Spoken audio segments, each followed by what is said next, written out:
मातृशक्ति को नमन। आज का हमारा बहुत सुंदर विषय दवा एवं दुआ। हम जब बीमार पड़ जाते हैं तब डॉक्टर के पास में जाते हैं, तो डॉक्टर हमारी पहले फैमिली हिस्ट्री पूछता है, हमारा आचार विचार व्यवहार रहन सहन सबकी जानकारी करता है। क्यों जानकारी करता है? कि वो डायग्नोसिस करना चाहता है, बीमारी का कारण जानना चाहता है। फिर उसके बाद को टेस्ट कराता है। सभी चीज़ों को मद्देनजर रखते हुए वह इस निष्कर्ष पर पहुंचता है कि इस बीमारी का कारण ये है। तो वो बीमारी का कारण डायग्नोसिस होने के बाद में हमको दवा देता है, और उस दवा को क्योंकि गहराई से अध्ययन किया गया कारण, तो उस दवा से धीरे धीरे हमारे 1%, 2%, 10%, 20% सुधार होता है, यानी दवा लागू हो गई। पुराने ज़माने में जब एलोपैथी नहीं आती थी तो हमारे नाड़ी वैद्य हुआ करते थे। वो मात्र व्यक्ति की पल्स को, नाड़ी को जो है देख करके सब कुछ निर्णय कर लेते थे। इतने अनुभवी थे कि इनका वात पित्त कफ डिस्टर्ब है, इनकी सर्दी है गर्मी है या इनको क्या तकलीफ है, उस नाड़ी के चलने से सब कुछ उनको पता होता था। न तो कोई बीपी नापने का लगाते थे, न शुगर का टेस्ट कराते थे, न कोई अन्य टेस्ट की सुविधा ही नहीं थी, कहाँ से कराते थे। वो अनुभव आधारित थी सारी चीज़ें।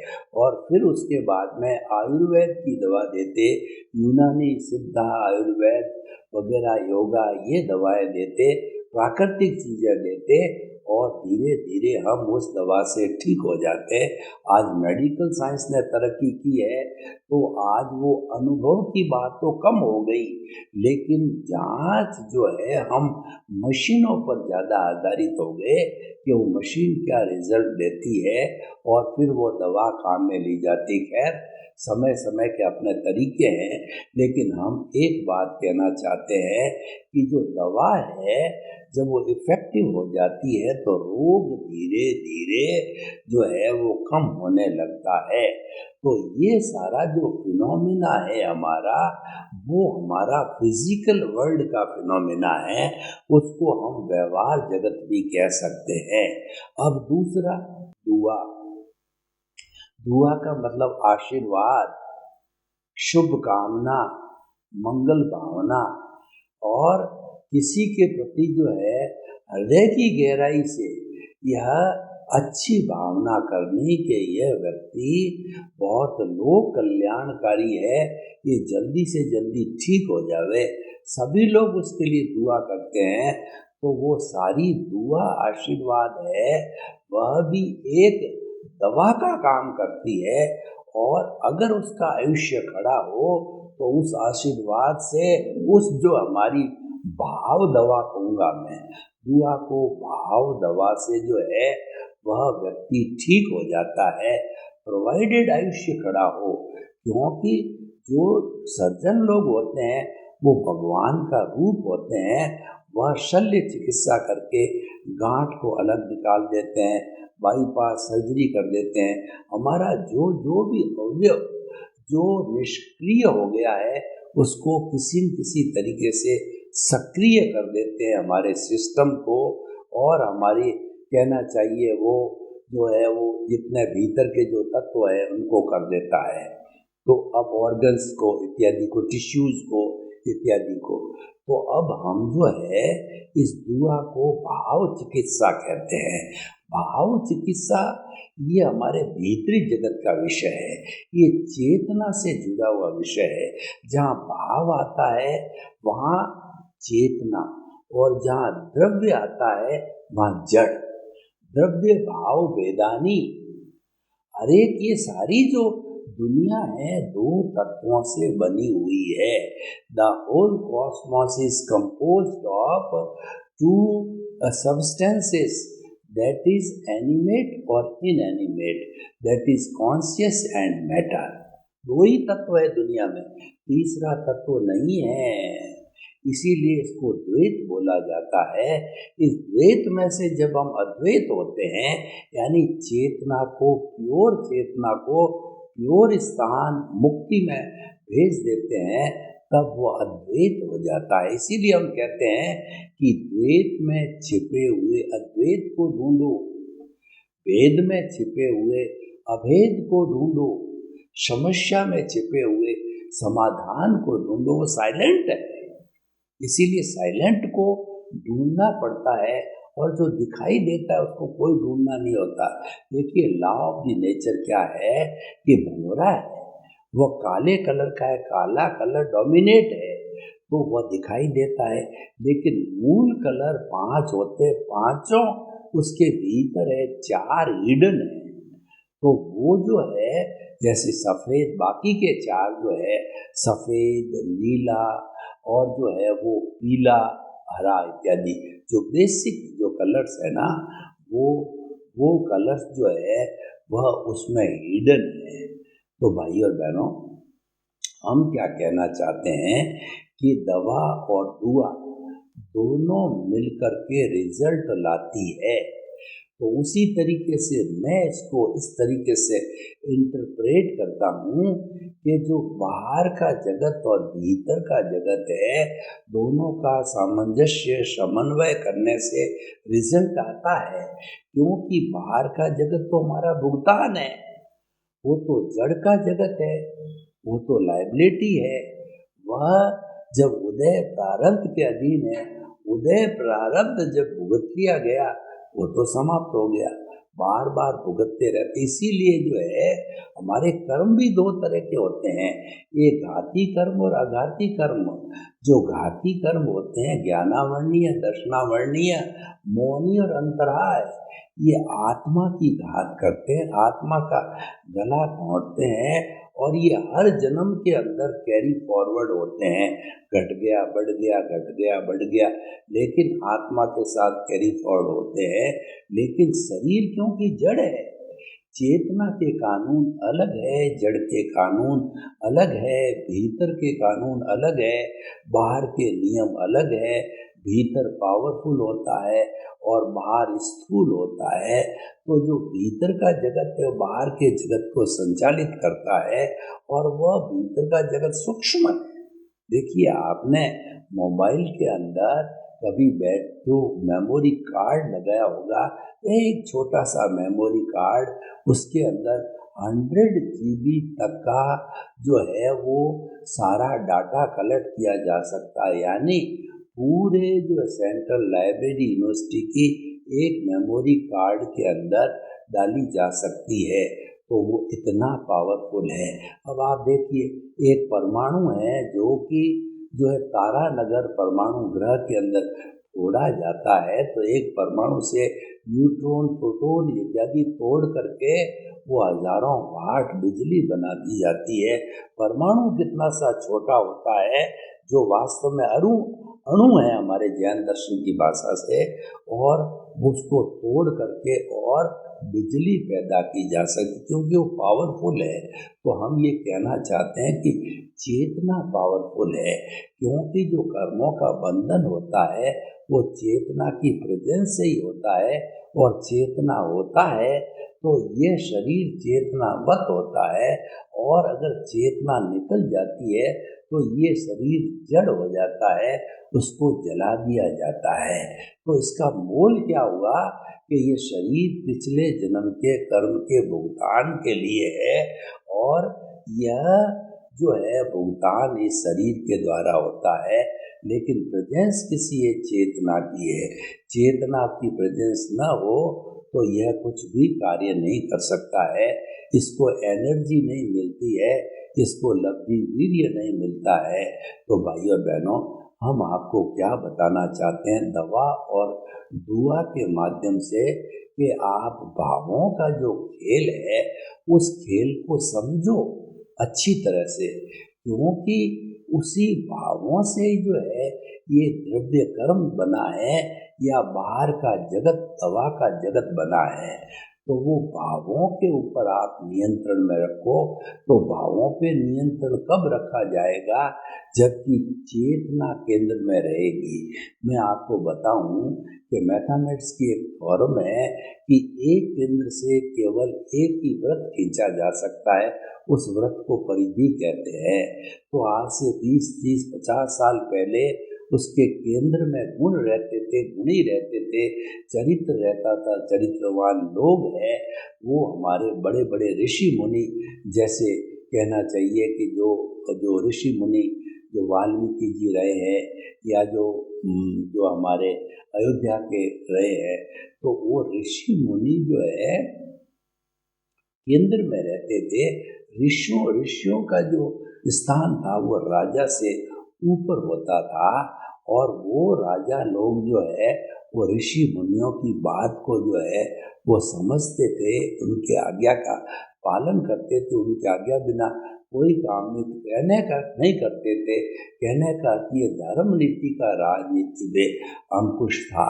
धीरे धीरे जब ये अंकुश समाप्त हुआ, यानी व्यक्ति के अंदर स्वार्थ की भावना आई और व्यक्ति के अंदर अहम की भावना आई, तो व्यक्ति ने क्या किया कि उस केंद्र को परिधि पे पटक दिया, परिधि को केंद्र पे ले आया। यानी परिधि पे हमारा धन दौलत और हमारा पद प्रतिष्ठा था, उसको केंद्र में ले आया। यानी एन प्रकारेण बाई हुक और क्रुक जो है मनुष्य के पास में धन होना चाहिए।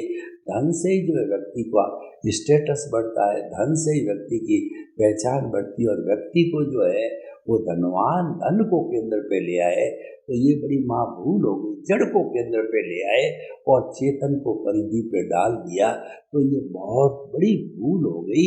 उस भूल के परिणाम जो है आज हम भुगत रहे हैं। दुआ को दवा की जगह डाल दिया और दवा को दुआ की जगह डाल दिया। ये बड़ी भूल हो गई। दोनों को अपनी अपनी जगह पे रखना चाहिए, तभी उसका जो है मोल है। तो ये बड़ी हमारी मूल की भूल को जो है के कारण आज का युग इतना सफरर का युग है। और आज के इस युग के अंदर तनाव, स्ट्रेस, स्ट्रेन और देखिए हिंसा, आगजनी, और जो है कहना चाहिए व्यक्ति असहनशील हो गया है, व्यक्ति तप रहा है, व्यक्ति के अंदर इगोस्टिक बन गया है, स्वार्थी बन गया है, और व्यक्ति जो है क्रोध की अग्नि के अंदर, अहंकार की अग्नि में जल रहा है। उसको बुरी तरह से व्यक्ति जल रहा है, उबल रहा है। तो ये सारा क्यों हुआ कि हमने जो है दवा और दुआ का स्थान बदल दिया।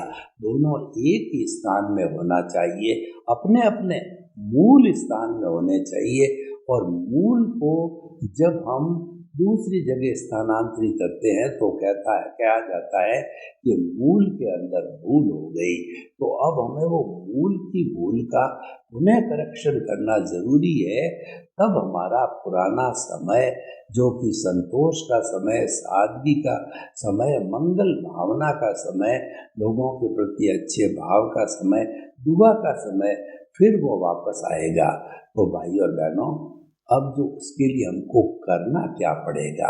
हमको जो भूल हुई है उसके रेक्टिफिकेशन के लिए करना है वो बहुत सरल आसान चीज है। वो आसान ये है कि केंद्र में चेतना को रखो।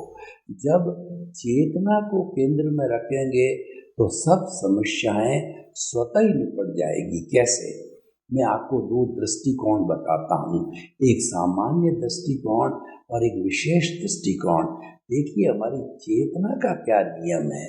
चेतना का नियम है वो सामान्य दृष्टिकोण पे वर्क करती है कि जो मूल आत्मा है ये क्रिएट नहीं की जाती, पैदा नहीं की जाती, और एक भी न घटती है न बढ़ती है, मात्र उसका रूपांतरण होता है कि वो आत्माएं जो है नरक गति, तिर्यक गति, मनुष्य गति और देव गति के अंदर घूमती रहती है, जब तक कि उसका कार्बन शरीर मौजूद होता है। कार्बन शरीर सारा निर्जरा होकर के, जर्जरित होकर के जीरो हो जाता है, तब वो जो है मूल आत्मा सिद्ध, बुद्ध और मुक्त बन जाती है।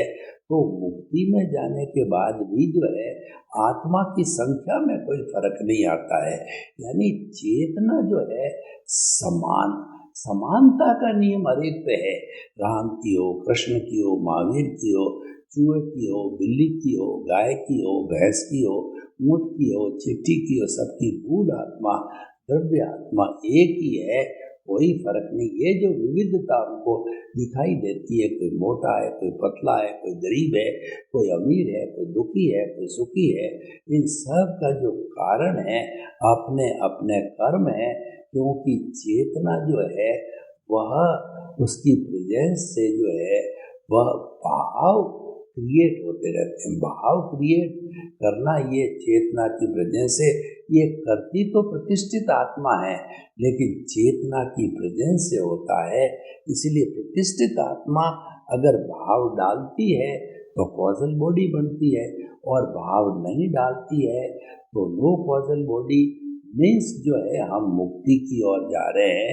क्योंकि जो पूर्व जन्म का इकट्ठा किया हुआ हमारा कार्बन शरीर बर्फ की शिला की तरह पिघलता रहेगा, पिघलते पिघलते जब जीरो हो जाएगा तो उसके बाद में नए कॉजेज नहीं होंगे और पुराना जीरो हो गया तो फिर सिद्ध बुद्ध और मुक्त बनने का समय आ जाता है। तो भाई और बहनों, वो ऋषि मुनियों ने 4 आश्रम बनाए कि 100 साल की उम्र पहले हुआ करती थी, प्राकृतिक जीवन था, तो पहला 25 साल का ब्रह्मचर्य आश्रम जिसके अंदर ब्रह्मचारी रह करके और जीवन की सब विधियां, रोजगार की विधियां, गुण वगैरह सीखता था, और 26 साल से 50 साल का जो हमारा जीवन था गृहस्थ आश्रम था।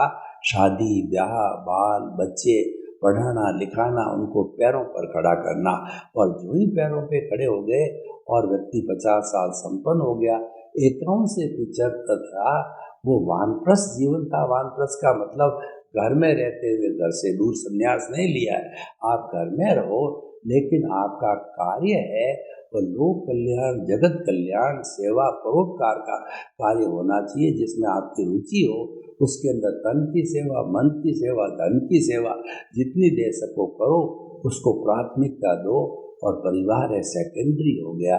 और उसके बाद संन्यास, यानी जो है 76 से 100 साल की उम्र होती थी, वो संन्यास का जीवन होता था, जिसमें केवल प्रभु भक्ति करनी है, घर से बिल्कुल अलग हो जाते हैं और दूसरा संन्यास लेकर के स्थान परावर्तित हो जाता है। तो ये सारा सिस्टम था हमारा, चेतना के कल्याण का सिस्टम था। इसके अंदर जो हमारे 2 जो आश्रम हैं, वो आश्रम एक तरीके से दवा यानी व्यवहार जगत से जुड़े हुए होते हैं। तीसरा जो और चौथा आश्रम है वो निश्चय जगत के थे। पहले में प्रिपरेशन की जाती थी निश्चय जगत में, और दूसरे में संन्यास लिया जाता था। दोनों आश्रम जो हमारी प्रगति के आश्रम से, आत्मा के ऊर्ध्वारोहण के आश्रम से, कुंडलिनी जागरण के जो आश्रम थे, और उसके अनुरूप हमको कार्य करना होता था और करना चाहिए। तो हम क्या कहना चाहते हैं आपको, कि जो हम अगर मान लो अपने जीवन में चेतना को प्रथम प्राथमिकता देते हैं तो हमारे सब बातों का सॉल्यूशन हो जाता है। यानी कोई भी हम एक्टिविटीज़ करें उसके पहले हम तोले अपने आप को, ये सोचे कि ये जो प्रवृत्ति हम कर रहे हैं उससे जो है हमारा किस तरीके से जो है वो हमारा इहलौकिक प्रभावित होगा या परलोक प्रभावित होगा। यानी क्रोध मान माया लोभ का विस्तार होगा या घटेगा।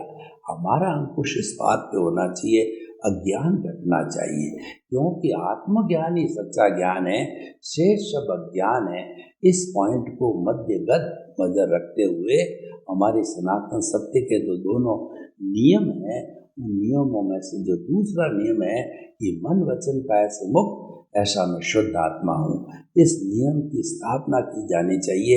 और व्यवहार जगत के अंदर कि जो हमारा मन वचन काया तथा उससे जुड़ी हुई अवस्था मात्र कुदरती रचना है, और वह व्यवस्थित है, वह जड़ है, वो नाशवान है, वह जो है वो अवस्था है। तो इसीलिए वो संयोग है, वह संयोग के साथ में योग भी जुड़ा हुआ है, वह आती रहती जाती रहती है, वह प्रारब्ध और उदय के अंदर भोग लिया चली गई, फिर नहीं आई, भोग लिया चली गई, फिर नहीं आई, भोग लिया चली गई। तो ये सारा जो है टेम्परेरी वर्क चलता रहता है, लेकिन चेतना का जितना वर्क होता है वो स्थायी होता है। और उस स्थायी के नाते जो है जब चेतना शुद्ध हो जाती है, कार्बन शरीर जीरो हो जाता है, तब वो सिद्ध बुद्ध मुक्त होकर के उसका अस्तित्व कभी नहीं जो समाप्त हो रहा, वो सारा जो है मन वचन काया की क्रिया का जगत कीजिए, व्यवहार जगत।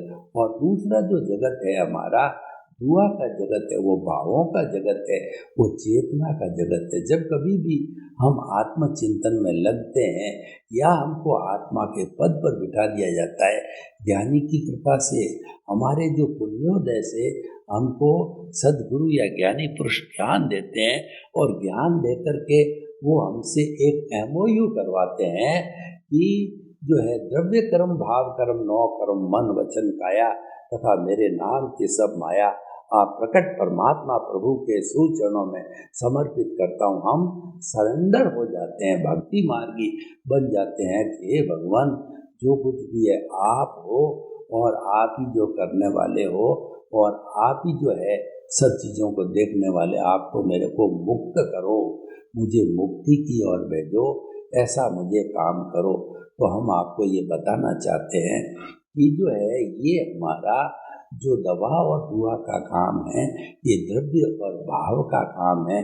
भाव में हम स्वतंत्र है, भाव हमारी चेतना की स्वतंत्र सत्ता है, और द्रव्य में भाव नहीं होते, क्योंकि जो हमारे द्रव्य में या जड़ में जो है वो ज्ञान दर्शन नहीं होते। ज्ञान दर्शन बिना भाव पैदा नहीं हो सकते। तो भाव हमारा भीतरी जगत है, भाव हमारी चेतना से जुड़ा हुआ, भाव करने में आत्मा स्वतंत्र है, क्योंकि उस पर जड़ के या कुदरत के जो है नियम लागू नहीं होते, प्रकृति के नियम लागू नहीं होते हैं। तो हम आपको ये बताना चाहते हैं, ये जो टॉपिक है हमारा दवा और दुआ, दोनों बहुत सुंदर टॉपिक बन गया कि दवा हमारे बाहरी जगत का काम करती है, दुआ हमारे भीतरी जगत का यानी मुक्ति तक पहुंचने का कार्य करती है।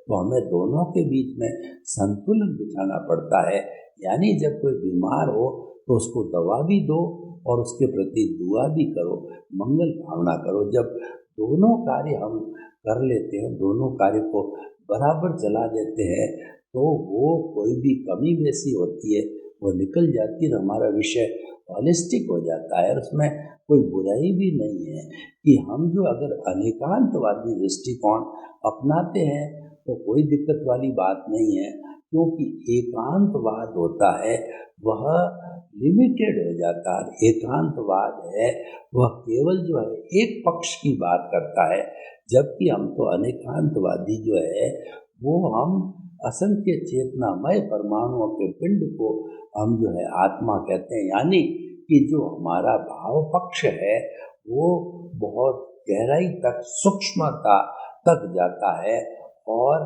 वो सूक्ष्म जाकर के सूक्ष्म क्रिया में सहयोगी होता है। तो भाइयों और बहनों, हम आपको बताना चाहते हैं कि जो बाहर का जगत है वह जगत जड़ का जगत है, और भीतर का जगत है वह चेतना का जगत है। और चेतना के कानून अलग है, जड़ के कानून अलग है, और चेतना के साथ रह कर के, चेतना का स्पर्श करके जो है हम बहुत सी चीज़ों को प्राप्त कर सकते हैं, क्योंकि चेतना का अनुभव होता है, वही रियल अनुभव होता है। उस अनुभव को प्राप्त करके, और हमारे को ज्ञानी पुरुष ने जब ज्ञान दिया तो 100% प्रीति थी, उस वक्त बैठा दी।